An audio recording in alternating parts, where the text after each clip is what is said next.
বিজয় আর ত্যাগের রক্তিম পথ ধরে বাংলাদেশ আজ নতুন এক সূচনার অপেক্ষায়। 1971-এর মহান মুক্তিযুদ্ধ থেকে 2024-এর ছাত্র জনতার ঐতিহাসিক গণ অভ্যুত্থান, প্রতিটি সংগ্রামী ছিল সাম্য এবং ন্যায় বিচারের স্বপ্নের কথা। সেই স্বপ্নের প্রতিফলন হতে যাচ্ছে আগামী ত্রয়োদশ জাতীয় সংসদ নির্বাচনে। কয়েক কোটি নতুন ভোটারের ব্যালটে লেখা হবে আগামীর বাংলাদেশ। তাদের লক্ষ্য স্পষ্ট, একটি দুর্নীতিমুক্ত, বৈষম্যহীন, গণতান্ত্রিক এবং সুশাসিত নতুন বাংলাদেশ। এসব নিয়েই আমাদের বিশেষ আয়োজন স্টেপ ভোটের হাওয়া। আপনাদের সাথে আছি আমি মজুমদার জুয়েল। ভোটের হাওয়ায় আজ আমরা আলোচনা করব রাজশাহী ও পাবনা জেলার সংসদীয় আসনগুলো নিয়ে। জানবো সেখানকার প্রার্থীদের প্রতিশ্রুতি, নির্বাচন নিয়ে সেখানকার বিভিন্ন শ্রেণী পেশার মানুষ কি ভাবছেন সেসব নিয়ে। রাজশাহীতে জোরে সোরে বইছে ভোটের হাওয়া। প্রার্থীরা দিন রাত ঘুরছেন ভোটারদের দ্বারে দ্বারে।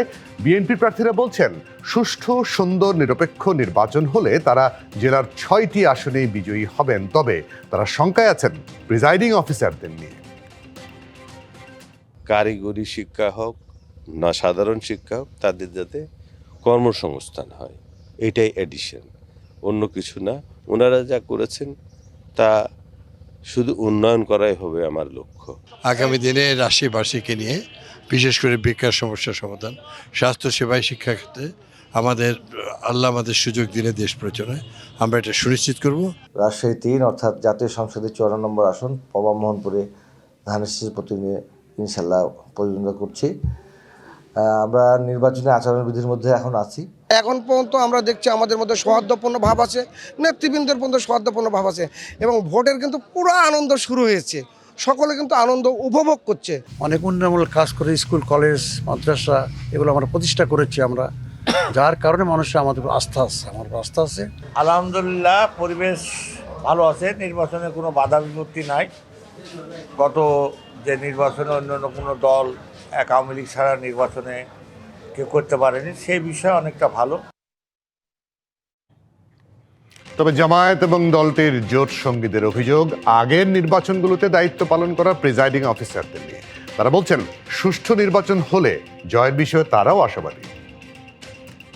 পরিবর্তন চাই, এই কথাটা কিন্তু বেশ ভালোভাবে উচ্চারিত হচ্ছে। তো আমরা আশাবাদী, হোপফুল, ইনশাআল্লাহ বিজয়ী হব আমরা। আজকে সকাল থেকে যত লোকের সাথে কথা বলেছি, নেগেটিভ কথা পেয়েছি মাত্র 3 জনের কাছ থেকে। সকল লোক পজিটিভ কথাবার্তা বলছে আমাদেরকে। কর্মসংস্থান বিষয়ে শিক্ষিত যারা বেকার আছেন তাদের কর্মসংস্থান আমাদের অগ্রাধিকার পাবে। আমি নির্বাচিত হলে সর্বাগ্রে সেই ব্রিজটা তৈরি করার জন্য কাজ করব। নির্বাচনী যে আইন আছে সেই আইন অনুযায়ী এখন 20 তারিখ পর্যন্ত কোনো গণসংযোগ চলবে না। এখন যেটা করছি আমরা সেটা হচ্ছে গণভোটের পক্ষে যে প্রচারণা, সেগুলোই মূলত চলছে আর কি। জাতীয় নির্বাচনে 12,76,00,000 ভোটারের মধ্যে 6,28,79,000 নারী ভোটার, অর্থাৎ মোট ভোটারের প্রায় অর্ধেকই নারী। এর মধ্যে রাজশাহীতে 9.25 নারী ভোটার থাকলেও তাদের জন্য কোনো নারী প্রার্থী নেই। রাজশাহীর পেশাজীবী নারীরা বলছেন দেশ এবং নারীদের উন্নয়নে কাজ করবেন এমন প্রার্থীকেই তারা বেছে নেবেন।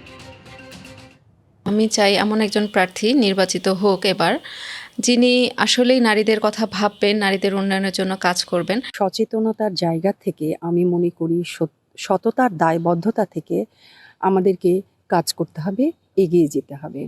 রাষ্ট্রীয় সর্বস্তরে নারী পুরুষের সমান অংশগ্রহণ থাকবে। একজন মেয়ে ওয়ার্ড কাউন্সিলর আর একজন পুরুষ ওয়ার্ড কাউন্সিলর, দুইজনই সমানভাবে সুযোগ সুবিধা পাওয়ার অধিকারী। আমাদের নারীদেরকে নিয়ে চাওয়ার তো অনেক কিছুই আছে, নারীদের অধিকার সহ বা বিভিন্নভাবে নারীদের সমাজে একটা অবস্থান, এটা তো আমাদের অবশ্যই চাওয়ার আছে। নারী উদ্যোক্তারা অবশ্যই আশাবাদী যে নির্বাচন আসতেছে, নির্বাচনের সরকারের কাছে আশাবাদী, কিন্তু আশা কতটুকু পূরণ হবে এটা আমরা বলতে পারি না। ভোটের হাওয়ায় রাজশাহী থেকে যুক্ত হচ্ছেন সুশাসনের জন্য নাগরিক সুজনের বিভাগীয় সভাপতি আহমেদ শফিউদ্দিন। তার কাছ থেকে একটু জানার চেষ্টা করবো। আহমেদ শফিউদ্দিন, আপনাকে স্বাগত। নিশ্চয়ই আপনি শুনলেন ভোটারদের কথা, প্রার্থীদের কথা। আপনার কাছে কি মনে হয় আইন শৃঙ্খলা পরিস্থিতি এখন কেমন?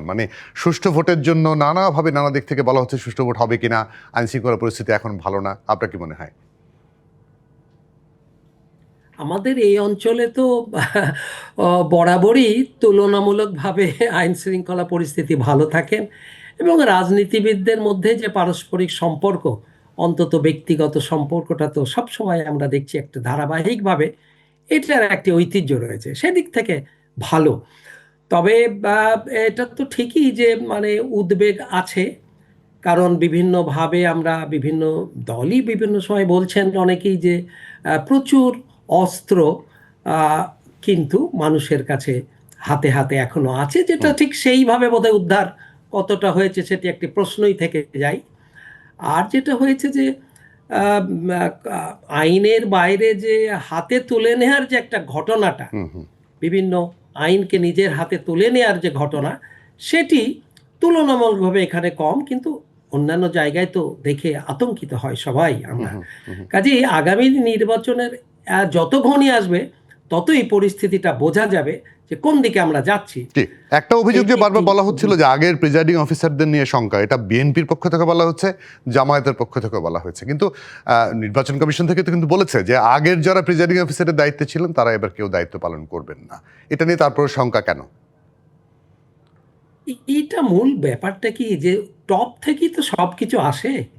উপরের যদি সততা থাকে, উপরের লেভেলে যদি উচ্চ পর্যায়ে যদি নিরপেক্ষতা থাকে, আইনের শাসনের সদিচ্ছা থাকে, নিচের দিকেও তাই হবে, যেটা অতীতে এই সংকটটি ছিল। এক বলা হচ্ছে, আমার তো মনে হয় যদি নির্বাচন কমিশন এবং সর্বোচ্চ পর্যায়ের সরকারি কর্মকর্তাবৃন্দ যদি এটা চান যে নিরপেক্ষ হবে, অবশ্যই সম্ভব। দেখেন, মানুষ কিন্তু তার সংসার চলে রুটি রুজি চাকরির উপরে। কে কি দল করলে, এ দল করলো, গায়ে আমরা ছাপ লাগিয়ে দিয়ে নানান জনকে এখানে ওখানে শাস্তি দিচ্ছি, এটা আমার মনে হয় না যেটা খুব একটা কার্যকরী। হ্যাঁ, উপরের লেভেলে পলিসি নীতি নির্ধারক পর্যায়ে অবশ্যই রদবদল করা প্রয়োজন, কিন্তু আগের যে কথাগুলো বলা হচ্ছে, যেমন 24 কথা বলি বা 18 কথা বলি, তো আমি দামি নির্বাচন, রাতের ভোট হয়ে গেছে, সেগুলো তো ধরেন সরকারের পক্ষ থেকেও একটা সম্পৃক্ততা ছিল।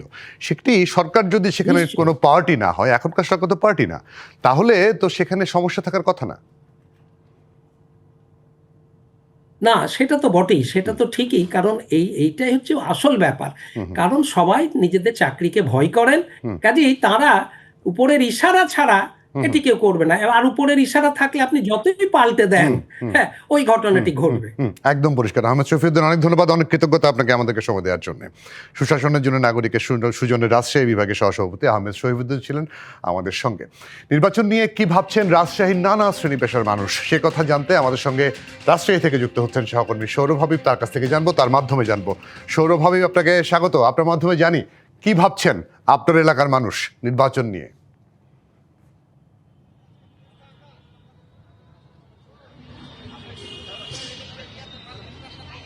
জুয়েল, ভোটের হাওয়ায় আজকে আমাদের চায়ের আড্ডায় যুক্ত আছেন রাজশাহীর বাসিন্দারা। আমরা তাদের সাথে সরাসরি কথা বলবো, তারা কি ভাবছেন। প্রথমে তরুণ প্রজন্মের যারা আছেন তাদের কাছে একটু বলবো যে ভোট সামনে চলে আসছে, একবারে ঘরের দরজায় বলা যায়, টোকা নাড়ছে, কি ভাবছেন আপনারা তরুণ প্রজন্ম? আমরা তো একটা ট্রানজিশন পিরিয়ডের মধ্যে যাচ্ছি, ফলে আমরা চাচ্ছি নির্বাচন, যেটা আপকামিং নির্বাচন হচ্ছে আমাদের, আমরা চাই এটা সুষ্ঠু এবং সুন্দরভাবে অংশগ্রহণমূলকভাবেই হোক, যেখানে নাগরিক তাদের ভোটাধিকার প্রয়োগ করতে পারে, এরকম একটা সুষ্ঠু পরিবেশ আপাতত আমরা প্রত্যাশা করছি। ভোট নিয়ে কি ভাবছেন, কেমন প্রার্থীকে বিবেচনা করবেন এবার? না, ইনশাল্লাহ ভোটটা যত তাড়াতাড়ি হবে, এটা আসলে সবারই জন্য ভালো হবে। এবং ভোটটা আমরা তরুণ প্রজন্ম হিসেবে চিন্তা করি যে ভোটটা অতি উৎসাহিতভাবে যেন আমরা দিতে পারি এবং সুষ্ঠু এবং শৃঙ্খলভাবে যেন ভোটে অংশগ্রহণ করতে পারি। কেমন ভোট দেখতে চান, কেমন প্রার্থী দেখতে চান আগামীতে জনপ্রতিনিধি হিসেবে? না, ধন্যবাদ। সেটা হচ্ছে যে ভোট মানে বাঙালির একটা উৎসব, কিন্তু আমার কেন জানি মনে হচ্ছে এই উৎসবে কিন্তু ভাটা পড়ে গেছে, সেই ভোটটা আমার মনে হচ্ছে না। আর আমি চাই যে সকল দলের অংশগ্রহণে একটা সুন্দর ভোট হোক এবং সেখানে প্রাপ্তি অপ্রাপ্তি না পাওয়ার যে একটা সংমিশ্রণ আছে সেটা হোক। কিন্তু এখন আমার চোখে তো এটা মনে হচ্ছে যে কেউ কেউ মনে হচ্ছে যে আমি পেয়ে গেছি, আবার কেউ কেউ খুব হতাশ। তা আমি এই বাংলাদেশের একজন নাগরিক হিসাবে আমি বলতে চাই সুষ্ঠু, সুন্দর এবং ভালো কাঠামোর মধ্যে যে ভোট হোক।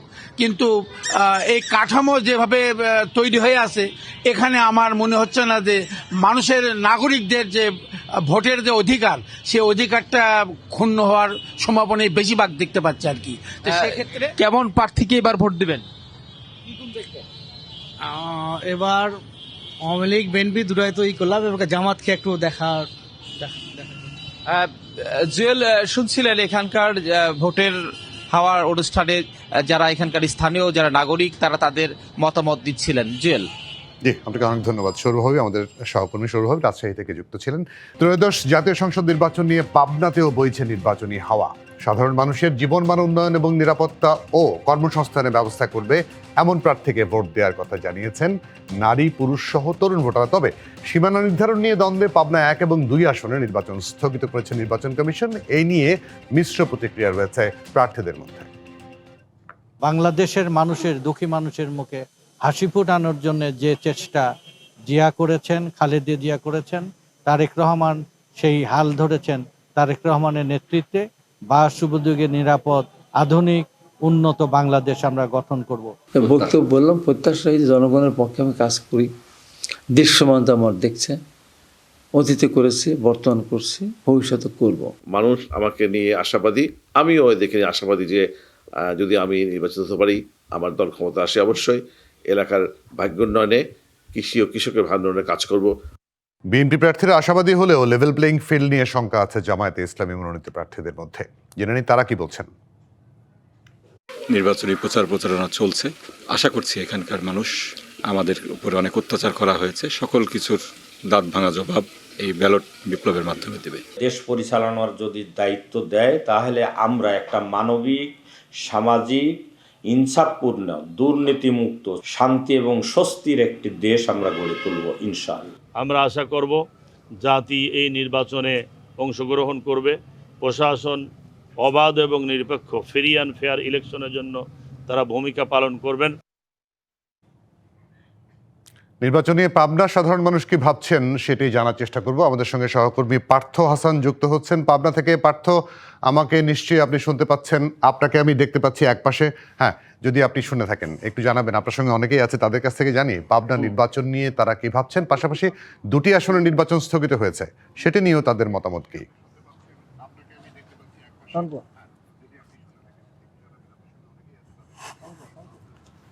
ধন্যবাদ। আসলে আপনি যেমনটি বলছিলেন যে আসলে পাবনায় কিন্তু ইতিমধ্যেই পাবনা 1 এবং 2 আসনের সীমানার জটিলতার কারণে কিন্তু নির্বাচন স্থগিত করা হয়েছে। এই নিয়ে কিন্তু ওই এলাকার ভোটারদের মধ্যে মিশ্র প্রতিক্রিয়া আমরা লক্ষ্য করেছি। এই মুহূর্তে আমরা রয়েছি, আমাদের সাথে রয়েছে তরুণ প্রজন্মের কিছু ভোটার। আমরা একটু তাদের সাথে কথা বলবো, তাদের প্রত্যাশার জায়গাগুলো একটু জানার চেষ্টা করব।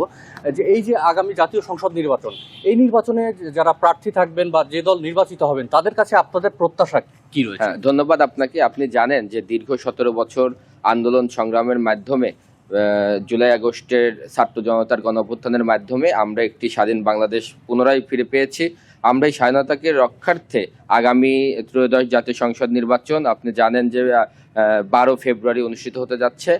সেটিকে সামনে রেখে পাবনায়ও সারা বাংলাদেশের ন্যায় পাবনাতেও একটি ভোটের আমেজ বিরাজমান করছে এবং আমরা আপনাদের প্রত্যাশার জায়গাটা একটু জানতে চাই। আমাদের প্রত্যাশা, আমাদের পাবনাতে আপনি জানেন যে পাবনা বিজ্ঞান প্রযুক্তি বিশ্ববিদ্যালয় একটি পূর্ণাঙ্গ বিশ্ববিদ্যালয় রয়েছে, এডওয়ার্ড কলেজ বিশ্ববিদ্যালয় একটি প্রাচীন শিক্ষা প্রতিষ্ঠান, আপনার পাবনা টেক্সটাইল ইঞ্জিনিয়ারিং কলেজ আছে, আপনার মেডিকেল কলেজ হয়েছে। তো আমাদের একটি প্রত্যাশার জায়গা হচ্ছে আমাদের এখানে একটি কৃষি বিশ্ববিদ্যালয় নাই।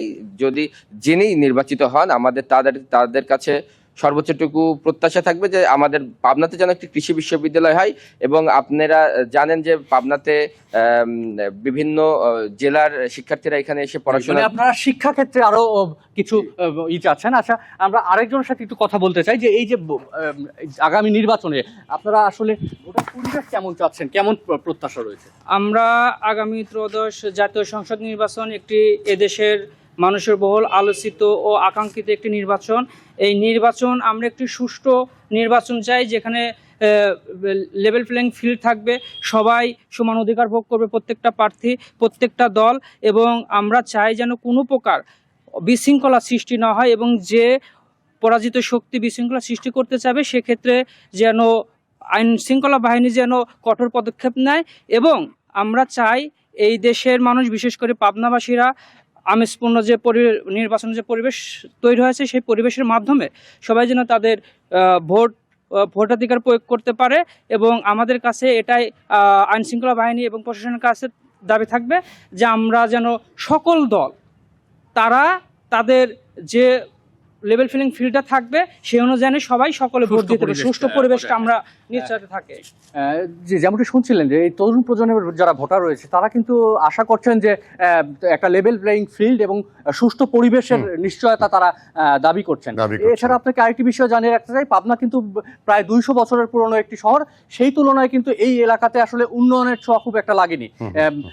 আমরা বিভিন্ন শ্রেণী পেশার মানুষের সাথে কথা বলেছি, তাদের প্রত্যাশা কিন্তু যে এই অঞ্চলে যেন যেই নির্বাচিত হোক তারা এই পাবনার উন্নয়নে কাজ করবে, এমনটি প্রত্যাশা কিন্তু সকলের। অনেক ধন্যবাদ পার্থ হাসান, আমাদের সহকর্মী পার্থ হাসান পাবনা থেকে জানাচ্ছিলেন, তার সঙ্গে অনেকে ছিলেন, তারা তাদের কথা জানাচ্ছিলেন। আমরা ছিলাম এতক্ষণ স্টেপ ভোটের হাওয়ায়। এই ছিল আজকের আয়োজন, ডিবিসির সঙ্গে থাকবেন।